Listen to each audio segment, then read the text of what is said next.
Mi nombre es Argelia Lara Solares, soy anestesióloga, especialista en medicina del dolor y paliativa y trabajo actualmente en la Ciudad de México. Hoy vamos a hablar de un tema muy importante que es el de generalidades del dolor nociplástico y neuropático. Podríamos comenzar por aquí. Con respecto al tema del dolor, en los últimos 20 años se ha avanzado más que en toda la historia de la medicina. Por lo tanto, hay muchas novedades en el tema del dolor, no solamente desde el punto de vista de taxonomía, sino de entendimiento de los mecanismos fisiopatológicos y desde luego también de la reclasificación de diferentes síndromes dolorosos. Así que el día de hoy vamos a hablar acerca de estas actualizaciones que tenemos que considerar para nuestra práctica clínica cotidiana. Por un lado, el dolor se puede dividir por su duración. Esto lo sabemos perfectamente, sabemos que el dolor se divide en agudo y crónico. Agudo de corta duración, crónico de larga duración. Eso queda claro. Sin embargo, ya no todos sabemos dónde está la frontera entre los dos y cuál sería la utilidad biológica de cada uno, si es que la tienen. El dolor agudo es aquel que dura hasta 3 meses, es decir, desde un segundo y máximo 3 meses. Por lo tanto, el dolor crónico es aquel que dura más de 3 meses. El dolor agudo tiene una connotación importante desde el punto de vista de alerta biológica. Es decir, si me estoy quemando, retiro la mano. Si me fracturo, ya no me muevo. Si me da apendicitis, hoy el dolor me va a llevar a urgencias a pedir ayuda. Por lo tanto, el dolor agudo es un mecanismo de defensa de primera línea. De eso no hay duda. Sin embargo, si este dolor agudo se vuelve muy severo o muy prolongado, entonces esto puede ya volverse contra el paciente.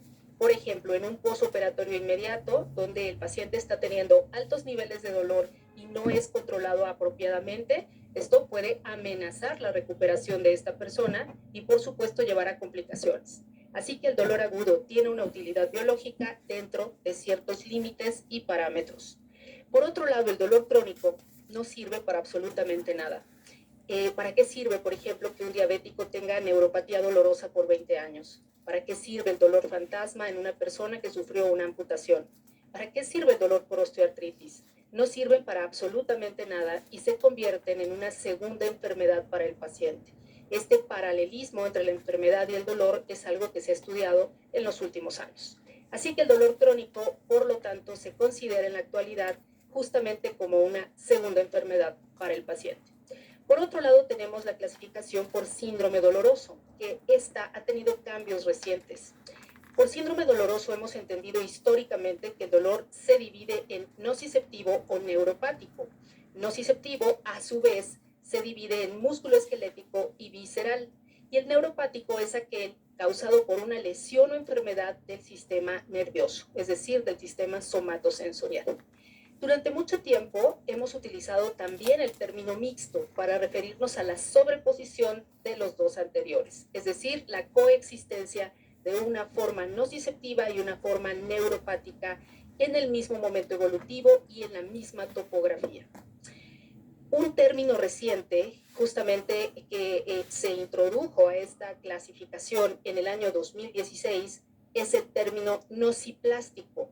Nociplástico es aquel dolor donde no se logra evidenciar un daño estructural, pero sí tenemos un trastorno funcional que se manifiesta como dolor. Muy bien, esto lo vamos a ver con más detenimiento en un momento más. Ahora, por causa. En general, al dolor se le agrupa en causas oncológicas y no oncológicas. Y ahí queda muy claro que el dolor oncológico es aquel relacionado al cáncer y puede ser tanto por la enfermedad como por los tratamientos. Por otro lado, el dolor no oncológico es aquel no relacionado al cáncer y aquí podemos tener ejemplos como dolor musculoesquelético, dolor neuropático. Finalmente, pero no menos importante por intensidad, el dolor se puede clasificar según su expresión clínica como leve, si va en esta escala de 0 a 10 tradicional que utilizamos siempre, si va de 1 a 2, moderado si estamos en 3 o 4, fuerte si es 5 y 6, muy fuerte 7 y 8 e insoportable 9 a 10. Algo importante es que deberíamos utilizar dos escalas de valoración siempre, es decir, una numérica de 0 a 10 o de 0 a 100 y otra categórica, como esta que estamos utilizando aquí, leve, moderado, fuerte, muy fuerte, insoportable. Y algo también importantísimo es ver que haya correlación entre las dos, es decir, que si el paciente me responde en la escala de 0 a 10 muy fuerte, pues estemos alrededor de estos números 7 a 8. Esta es la forma en la que en este momento se conceptualiza el dolor y este sería el mapa mental que deberíamos utilizar para poder hacer un ejercicio clínico mucho más completo, más integral y que nos lleve a tomar mejores decisiones clínicas. Existe recientemente una serie de publicaciones que han cuestionado las clasificaciones previas. Esta es una publicación muy importante en la que tuve oportunidad de participar, cuyo primer autor es el doctor Ringhagen. El doctor es muy reconocido, por ejemplo, es el autor de una de las escalas de dolor neuropático más utilizadas, que es el Pain Detect. Bueno, pues en este artículo, como ustedes pueden ver, se cuestiona el concepto de dolor mixto. Quiero informarles que este concepto, pese a que lo utilizamos muy frecuentemente, y si ustedes entran a algún buscador van a ver que existen más de 6,000 publicaciones que hablan de este término, dolor mixto, mixed pain, no está aceptado oficialmente por ningún organismo internacional. Así que esto plantea un problema, y es que utilizamos una terminología que no toda está aceptada de manera oficial. Y dentro de este artículo les quiero presentar esta imagen que me parece importantísima, donde se habla acerca de esta reclasificación de los síndromes dolorosos. Por un lado, abajo y a la izquierda tenemos al dolor nociceptivo.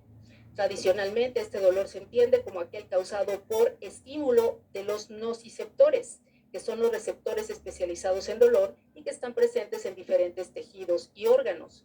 El dolor nociceptivo es un dolor que generalmente responde bien con la terapia tradicional, es decir, con los medicamentos analgésicos habituales, y en principio es uno de los más frecuentes en la clínica.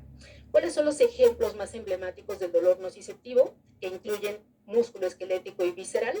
Bueno, pues por ejemplo, espondilitis anquilosante, dolor de espalda baja no específico, artritis reumatoide, dolores miofaciales, dolor visceral diverso, tendinitis, etcétera. Por otro lado, tenemos al dolor neuropático abajo y a la derecha. El dolor neuropático también tiene diferentes formas clínicas de manifestación. Puede ser, por ejemplo, secundario a lesión de médula espinal, esclerosis múltiple, neuralgia del trigémino, neuralgia posherpética, neuropatía diabética y muchas más. ¿Y qué tenemos como novedad? Al dolor nociplástico. Es esta entidad recientemente descrita en la cual se agrupan estos síndromes que antes tenían esta connotación de trastornos funcionales, pero acompañados de dolor. Y en este caso están incluidos, por ejemplo, fibromialgia, síndrome de colon irritable, síndrome de fatiga crónica, cefaleas inespecíficas, vulvodinia y cistitis intersticial. Esto es entonces uno de los conceptos más recientes con los que contamos ahora y que es importante tener en mente cuando hacemos diagnósticos y clasificaciones. Hasta aquí, esto es lo oficial. ¿Qué es lo extraoficial? El concepto dolor mixto, este del que hablábamos hace un momento. No está descrito ni aceptado de manera oficial por ningún organismo internacional, específicamente por la International Association for the Study of Pain, la IASP, que es el organismo regulador más importante en el mundo del dolor. En el caso del dolor mixto, lo que se propone en esta publicación es primero que se reconozca que puede haber esta sobreposición de síndromes dolorosos y también que existen algunas entidades que podrían cumplir con este, digamos, criterio. Así que podemos hablar en este caso de dolor de espalda también, dolor cervical, dolor oncológico, dolor por osteoartritis, un concepto relativamente nuevo que es el dolor postquirúrgico persistente y diferentes desórdenes, incluyendo el desorden temporomandibular y también diferentes formas de enfermedades, como pueden ser enfermedades como la de Fabry y otro tipo de patologías articulares. Así que esto es el panorama general que tenemos en la actualidad. Por un lado, dolor nociceptivo, por otro, neuropático, nociplástico y aún pendiente de aceptación y de definición, el dolor mixto. ¿Qué es lo que podemos decir del dolor nociplástico? Que finalmente es el término más reciente y que ha sido aceptado dentro de esta taxonomía. El término nociplástico tiene su origen especialmente en la redefinición del dolor neuropático. Al dolor neuropático hasta el año 2008 lo entendíamos como el dolor que era causado por una lesión o disfunción del sistema nervioso central o periférico. Esa era la definición, lesión o disfunción del sistema nervioso. Bueno, finalmente, cuando hablamos del dolor nociplástico, es importante recordar que esa clasificación ya cambió y se eliminó el concepto disfunción. Por lo tanto, y a partir de ese momento, se generó una cierta incertidumbre por la siguiente razón. Pese a que el término nociplástico tiene origen en esta redefinición del dolor neuropático, se excluyó a grupos que específicamente podían caer en este concepto de disfunción. Por lo tanto, esto dejó a un gran grupo de pacientes sin un descriptor fisiopatológico válido para poder explicar su dolor. Por lo tanto, en este grupo de dolor nociplástico estamos agrupando, estamos incluyendo a todas estas patologías que se presentan sin afectación tisular específica, es decir, sin integrar un síndrome doloroso nociceptivo y sin afectación o evidencia de lesión del sistema nervioso. Así que excluimos los dos síndromes que serían los clásicos, el dolor nociceptivo y el dolor neuropático. Por lo tanto, aquí estamos incluyendo a estas entidades anteriormente conocidas como síndromes de dolor funcional, que en este caso podrían incluir estados dolorosos como la fibromialgia, el síndrome de intestino irritable y la cistitis intersticial, entre otros. El dolor nociplástico es una entidad todavía muy desafiante, sobre todo porque se está acabando de entender, para empezar, la fisiopatología y además todavía hay mucha investigación en curso al respecto.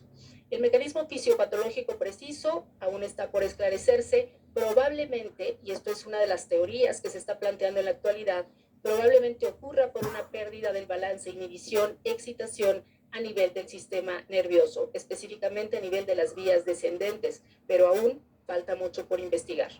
Los síntomas que se observan en dolor nociplástico incluyen una expresión del dolor que puede ser multifocal y que puede ser más extenso o más intenso de lo que se esperaba para la patología que estamos presenciando. Por lo tanto, pudiera parecer magnificado. Estos trastornos también se asocian con una alta prevalencia de comorbilidades asociadas con el dolor, como sería el caso de trastornos del ánimo, de la memoria, del sueño y, por supuesto, fatiga. Por lo tanto, la esfera emocional también suele estar muy afectada en estas personas y el ejemplo emblemático es fibromialgia. Bueno, desde el punto de vista del dolor neuropático, esta es una entidad mucho mejor tipificada y conocida. El dolor neuropático fue redefinido, como habíamos comentado, por la NEUPSIC, que es el grupo de interés de la IASP, hacia el año 2008. Aquí podemos ver incluso la referencia. Esto se publicó en Neurology y el autor principal fue el doctor Treat. Bueno, ellos redefinen al dolor neuropático y eliminan el concepto disfunción. Por lo tanto, en la actualidad se conceptualiza como aquel dolor originado como consecuencia directa de una lesión o enfermedad que afecta al sistema somatosensorial. Como pueden ver, ya no dice disfunción. Este dolor neuropático es secundario a lesión o enfermedad o incluso trauma de diferentes zonas a nivel del sistema nervioso. Y en este sentido se divide, como clásicamente hacemos en la topografía habitual del sistema nervioso, que es central y periférico.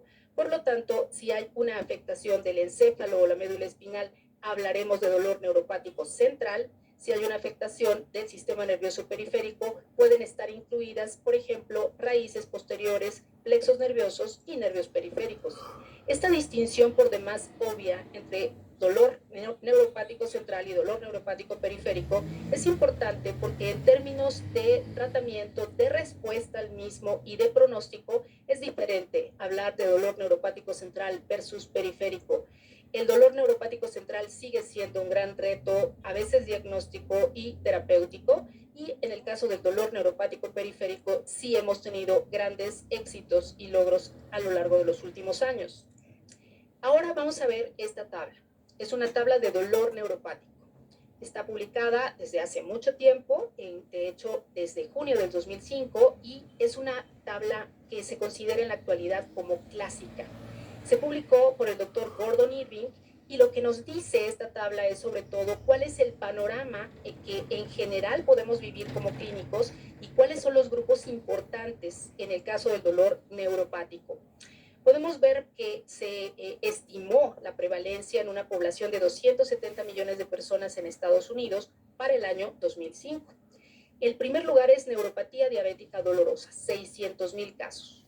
Segundo lugar, neuralgia posherpética. Tercer lugar, el dolor neuropático asociado al cáncer. ¿Por qué puede tener dolor neuropático una persona con cáncer? Le sobran razones.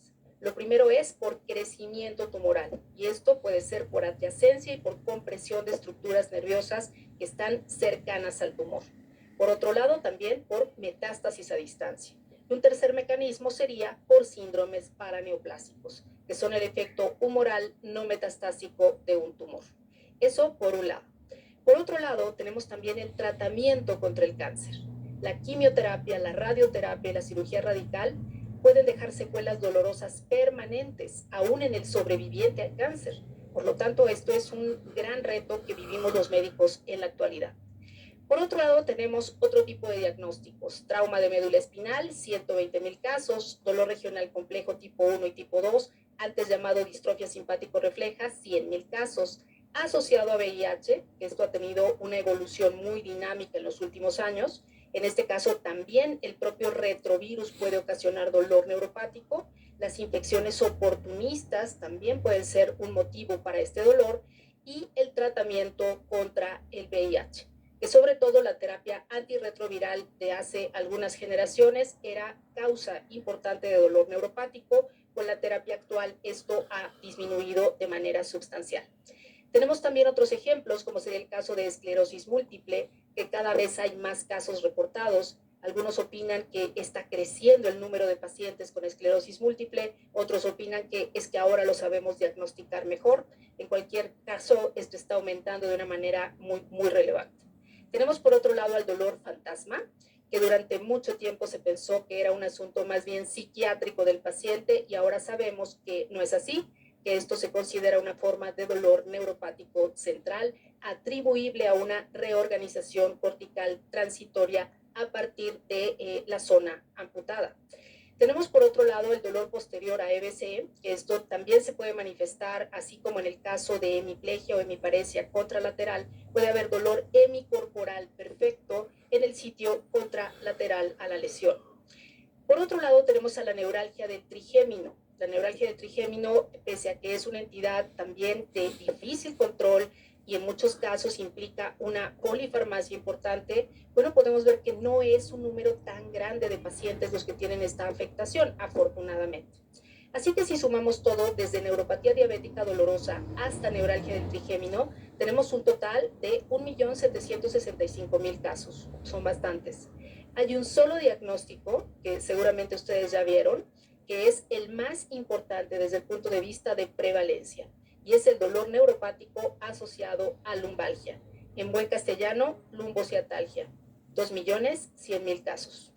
Esto fue uno de los datos más importantes que obtuvimos a partir de esta tabla, y en ese momento pudimos tener muy claro cómo en formas de dolor, como sería el lumbociático, donde hay una sobreposición sindromática, existe una alta posibilidad de tener formas importantes, recurrentes y refractarias de dolor neuropático, como puede ser el dolor radicular.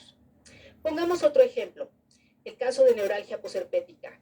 Aquí podemos ver cómo una persona que tuvo herpes zóster y que se quedó con esta secuela a largo plazo puede presentar fenómenos como parestesias, disestesias, alodinia, sensaciones paradójicas, es decir, malinterpretar el frío o el calor, y finalmente tener toda esta manifestación clínica característica del dolor neuropático. Sensación como toque eléctrico, sensaciones quemantes, ardorosas, perforantes, desgarradoras. Es decir, todos los descriptores que conocemos en dolor neuropático, y adicionalmente tener alodinia, es decir, no tolerar el roce más ligero.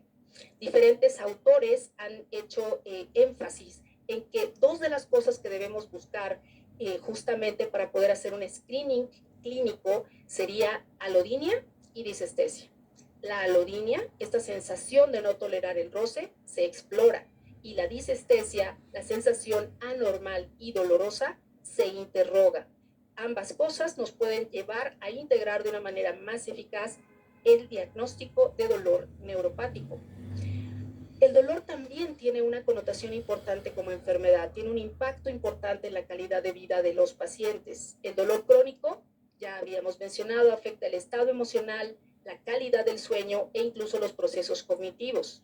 Se ha identificado, por ejemplo, que las tasas de depresión y ansiedad pueden ser variables según cada entidad, pero por ejemplo, en el caso de los pacientes con dolor neuropático, pueden tener una tasa de hasta 30%. Estamos hablando de depresión y ansiedad, pero en el caso de las personas con fibromialgia puede llegar hasta el 80%.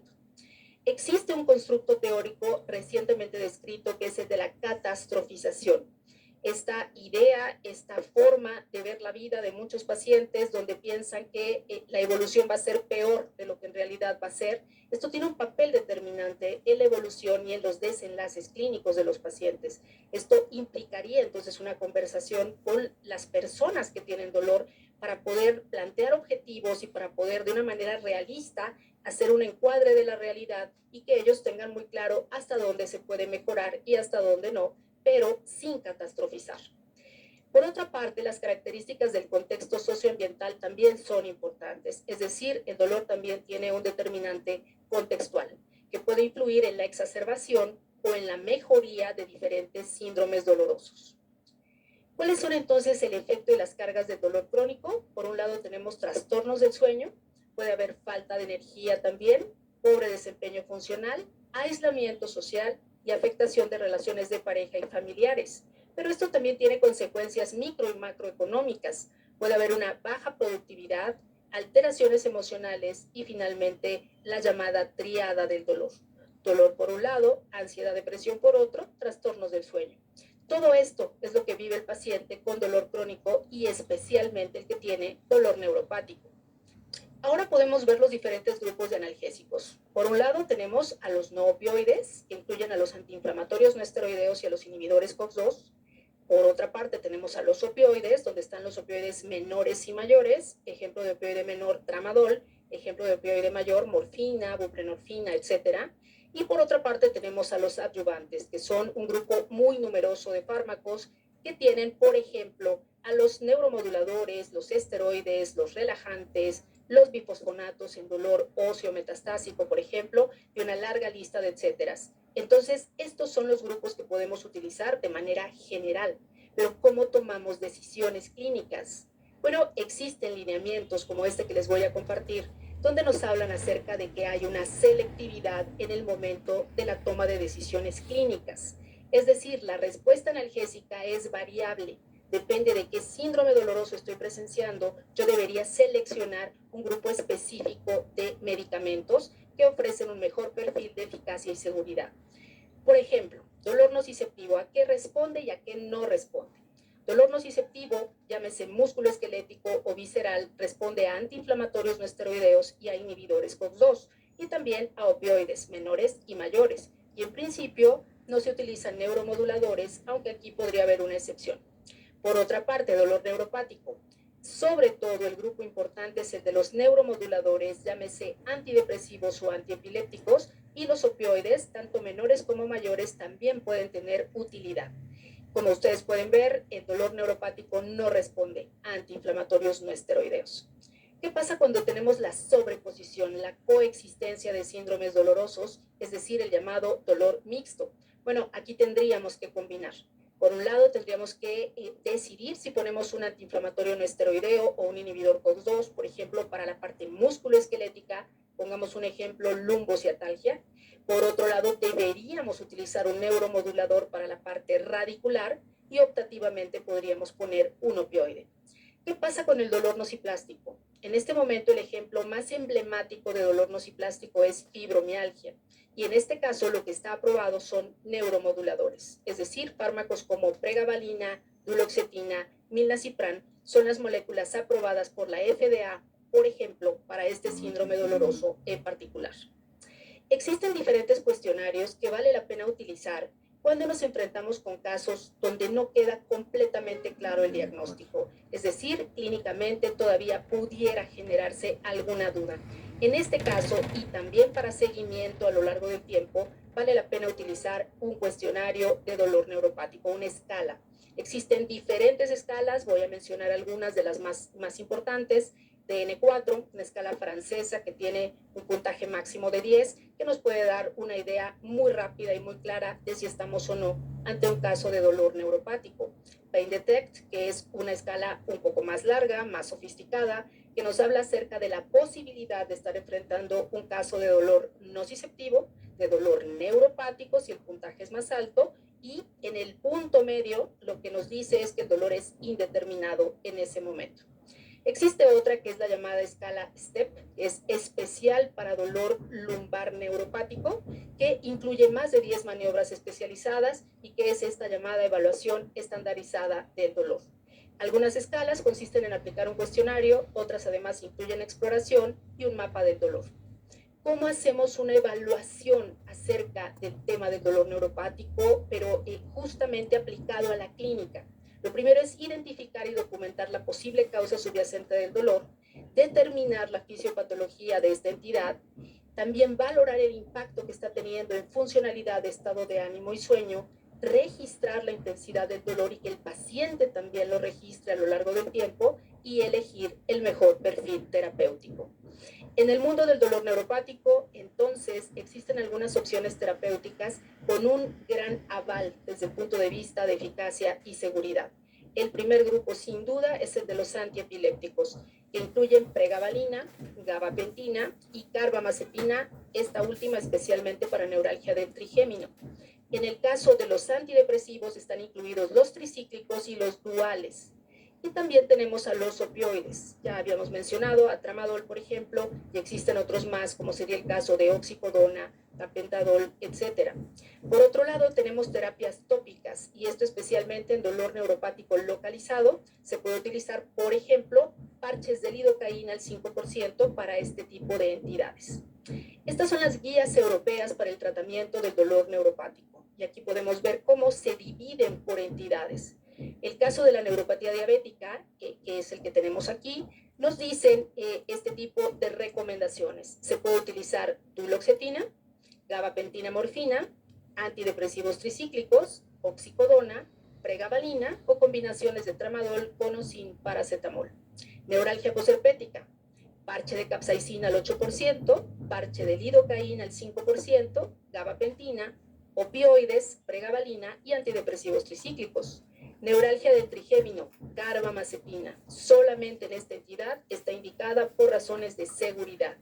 Y en dolor central, cannabinoides y pregabalina. Resulta muy claro que uno de los perfiles más utilizados para dolor neuropático, especialmente porque este balance de eficacia y seguridad es muy bueno, es pregabalina. Finalmente pueden ver ustedes cómo está indicado en primera línea en neuropatía diabética, en neuralgia posherpética e incluso en modelos de dolor central.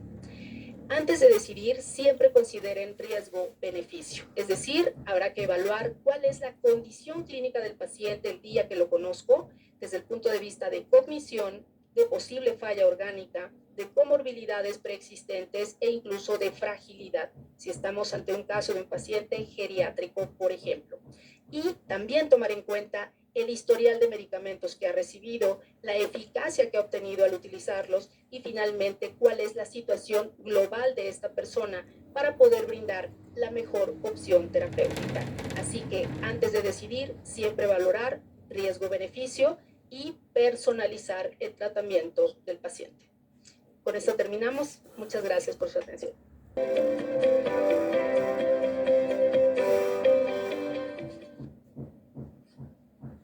Hola, ¿qué tal? Ya estamos aquí en la sección de preguntas y respuestas y ya está con nosotros la doctora Argelia Lara. ¿Qué tal? Mucho gusto de estar con ustedes. Gracias, doctora. El gusto es para nosotros. Doctora, pues están aquí ya surgiendo varias preguntas en el chat de los médicos que nos acompañan el día de hoy y que escucharon su plática. Así que, bueno, pues yo creo que damos paso a hacer las preguntas. Y una de ellas nos pregunta, ¿qué relación podemos encontrar entre trastornos psiquiátricos y dolor nocivoplástico? Quien hace la pregunta nos dice que está pensando en trastornos conversivos, pero le gustaría que pudiese hablarle un poquito más de esto.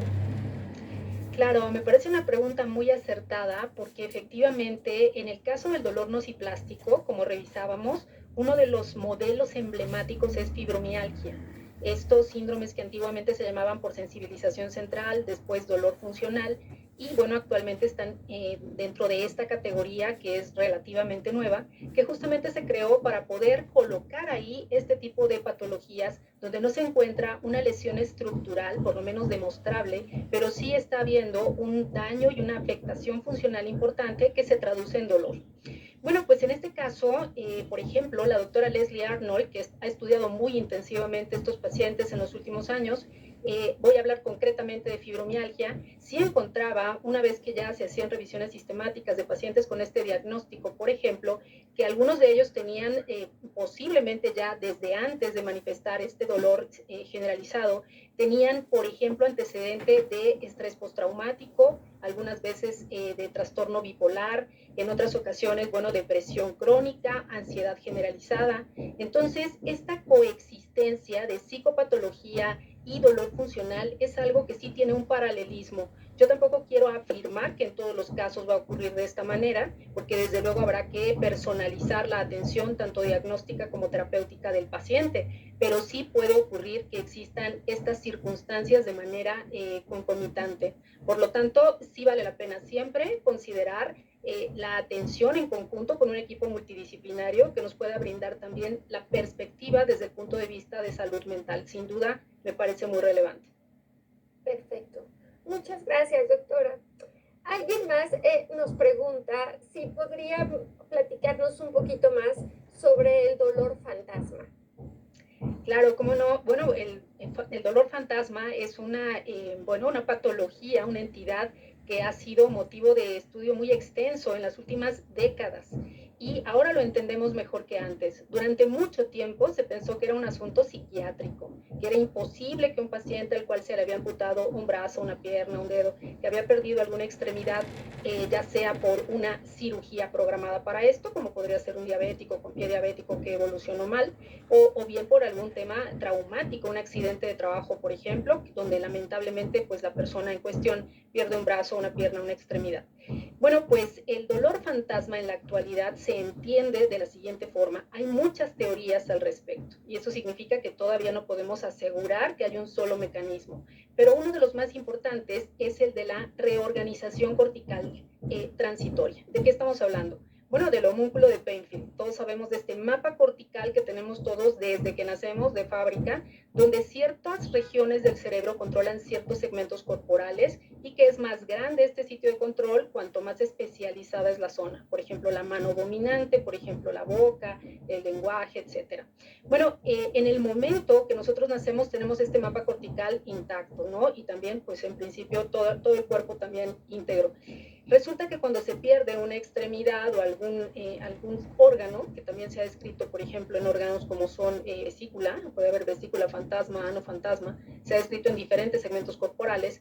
Bueno, el homúnculo de Penfield, en este caso, esta zona de control cortical que normalmente tenía a cargo, vamos a suponer, el brazo derecho, y de pronto ya no hay brazo derecho, le cuesta trabajo reconocerlo y entonces se reorganiza. Y mientras eso sucede, que es un fenómeno fascinante que se llama neuroplasticidad, donde el sistema nervioso tiene la capacidad de autotransformarse ante una situación hostil o diferente, bueno, mientras esto ocurre, puede presentarse este fenómeno fantasma. Entonces, les quiero aclarar también que hay tres posibilidades en una persona amputada. Uno es el dolor fantasma, que es como si estuviera la extremidad como previamente la tenía antes y probablemente con dolor, si es que ya tenía dolor crónico. Otra es sensación fantasma, donde solamente hay esta percepción anormal, pero no necesariamente acompañada de dolor. Y por otro lado tenemos dolor en el muñón. Y muchos pacientes tienen la combinación de todas las anteriores. Entonces vale la pena en estos casos hacer una semiología muy escrupulosa. Hay autores, de hecho, que informan que en estudios retrospectivos, cuando el paciente posamputado inmediato se le pregunta si tiene sensación fantasma, prácticamente el 100% de la gente responde que sí. Entonces es muy importante interesarse por ese tipo de circunstancias y manifestaciones clínicas en el caso de pacientes que tengan esta situación.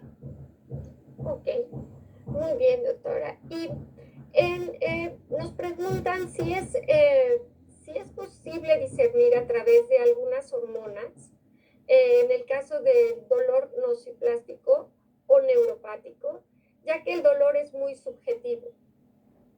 El dolor siempre es subjetivo, ya sea nociplástico, neuropático, visceral, migraña. El dolor siempre es subjetivo, depende del individuo, depende de su propia experiencia de vida, de sus propios parámetros para poderlo manifestar, del contexto socioambiental. Como revisábamos, el dolor es mucho más allá que solo la expresión biológica de una amenaza. Esto finalmente tiene que ver también con la experiencia de vida de la persona, incluso con si se puede o no comunicar, como sería el caso de los extremos de la vida. Tanto niños como adultos ya mayores con tal vez síndromes demenciales no van a poderlo expresar, y sin embargo eso no excluye que lo estén sintiendo. Entonces hay todo un contexto social, biológico, por supuesto, y también, bueno, pues finalmente esta carga personal que cada uno le puede poner al dolor. Así que al final yo les diría, nos encantaría tener un marcador bioquímico como para poder decir, esto se inclina más a nociceptivo, se inclina más a neuropático. La realidad es que no existe un marcador como tal, pero sí tenemos escalas, que las mencionábamos ya durante la presentación. Las escalas son orientativas, y también me queda muy claro que no siempre tenemos el tiempo los clínicos para estar haciendo escalas con cada paciente. Sin embargo, yo les sugeriría a los colegas que cuando tengan casos donde el resultado de su tratamiento no esté siendo el que ustedes supondrían, no tengan ese éxito que en principio deberían tener, o en casos donde no quede completamente claro el diagnóstico, siempre vale la pena hacer escalas de manera secuencial. Es decir, valorar pues en agosto cómo está el puntaje, y luego valoramos otra vez en octubre, y así sucesivamente, y vamos teniendo puntos de referencia. Una de las más utilizadas es Pain Detect, donde sí nos dice, según el puntaje, sugiere nociceptivo, sugiere neuropático, y se da el lujo de poner un punto intermedio donde dice indeterminado. Entonces, me parece que eso también lo tenemos que asumir, que no siempre tenemos el diagnóstico instantáneamente, y tenemos que darle tiempo a nuestra evaluación y al resultado de la terapéutica que implementemos. Así es, doctora, hay que dar tiempo y averiguar mucho acerca del paciente. Doctora, nos preguntan, cuando tenemos casos de dolor neuropático crónico asociado ya a situaciones de depresión, ¿podemos asociar la pregabalina con un antidepresivo? Sin duda, y me parece que la pregunta también vale muchísimo la pena, porque al final la parte emocional y la parte biológica, por más que la queramos diferenciar y diseccionar, esto no es factible. En la vida real, el dolor y la emoción están indisolublemente ligadas. Un autor muy importante, Erickson, dice, por ejemplo, ¿cuál es la sorpresa de que muchos pacientes con dolor tengan además ansiedad y depresión? ¿Cuál es la sorpresa? Si al final comparten mediadores, tienen los mismos relevos neuroanatómicos y se tratan con los mismos fármacos. Entonces, no nos debería sorprender esta coexistencia de comorbilidades emocionales y dolor. Así que sí, por supuesto, se pueden asociar medicamentos, como sería el caso de pregabalina y algún antidepresivo, ya sea de la generación inicial, del tipo de los tricíclicos, o de los actuales más modernos llamados duales. Por supuesto, se puede hacer esa combinación. Lo que les sugiero es que lo vayan haciendo de manera progresiva, secuencial, y dando prioridad a lo que en ese momento está predominando, ya sea el dolor como prioridad inicial, y de manera paralela ir tratando la depresión también, ajustando dosis de manera secuencial, sobre todo por el tema de que podrían en algunos casos sumarse efectos secundarios. Sí, así es. Doctora, y nos preguntan, el dolor gástrico, el gastritis o el del síndrome de intestino irritable en forma crónica, ¿se puede considerar un dolor nociplástico? Mencionó usted esto durante el tema y nos pregunta cuál sería el manejo. Bueno, pues efectivamente algunos síndromes de dolor visceral, como sería el caso del colon irritable, y algunos piensan ya que el reflujo gastroesofágico también, podrían entrar en esta categoría de nociplástico. Hay muchos ensayos que se están haciendo en la actualidad con diferentes moléculas como para darnos una posible terapéutica de largo plazo. Sin embargo, en este momento yo les diría que todavía no se puede hacer una recomendación tan puntual desde la perspectiva del manejo del dolor exclusivamente en estos pacientes. Ellos pueden recibir, y ha sido históricamente de esta manera, Pues manejo desde el punto de vista de gastroenterología. Por el momento, la tendencia es a que seguimos en espera de ver los resultados de diferentes protocolos para ver si podemos nosotros, desde el punto de vista de dolor, emitir alguna recomendación adicional. Momentáneamente, el único síndrome de esta categoría que tiene sí ya muy claramente indicaciones sería fibromialgia. Y ahí tenemos 3 medicamentos aprobados por la FDA hasta este momento. Año 2007, pregabalina. Año 2008, duloxetina. Año 2009, milnacipran. Punto final. Esos son los 3 medicamentos aprobados por la FDA para fibromialgia. Entonces ahí sí tenemos muy claro el marco de referencia y hasta dónde podemos prescribir o no medicamentos. Y hay algunas situaciones donde se podrían utilizar opioides menores, como sería el caso de tramadol, paracetamol, en momentos de crisis por periodos de tiempo que no rebasen 6 semanas, acompañando al manejo basal, que tendría que ser pues con cualquiera de los 3 medicamentos previamente mencionados. Así que sí tenemos una gran claridad de cómo prescribir y cómo manejar y hasta dónde llegar en pacientes con fibromialgia. Para el resto de los síndromes habrá que dar todavía un poco de tiempo para ver resultados. Claro, doctora, sí, todavía falta saber un poco más o mucho más de todo esto. Nos resta muy poquito tiempo, doctora, pero creo que es importante que nos mencione que hay ciertos padecimientos como osteoartritis, la fibromialgia y algunos otros, pero que se presentan en pacientes ya con comorbilidades. Entonces es importante tomar en cuenta esto, como por ejemplo en las diabetes mellitus. En poquito tiempo yo creo que puede decirnos lo importante que es tomar en consideración estas otras enfermedades preexistentes. Claro, las comorbilidades son determinantes a la hora de la decisión terapéutica porque tendremos que valorar qué enfermedades previas tiene el paciente, qué medicamentos recibe para tratarlas, si tenemos potencial interacción farmacológica con lo que nosotros pretendemos agregar al tratamiento y también considerar situaciones como falla orgánica, donde muchas veces hay que ajustar las dosis de nuestros medicamentos y también el tema de fragilidad en pacientes geriátricos y finalmente la coexistencia de comorbilidad también desde el punto de vista emocional. Así que todo esto lo tenemos que tomar en consideración y al final esto nos va a guiar a tomar mejores decisiones clínicas. Así es, doctora.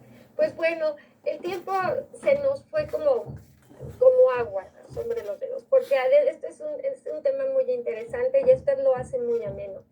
Y le damos las gracias por haber estado con nosotros. Se quedaron algunas preguntas por ahí, pero creo que su plática nos dio mucha amplitud.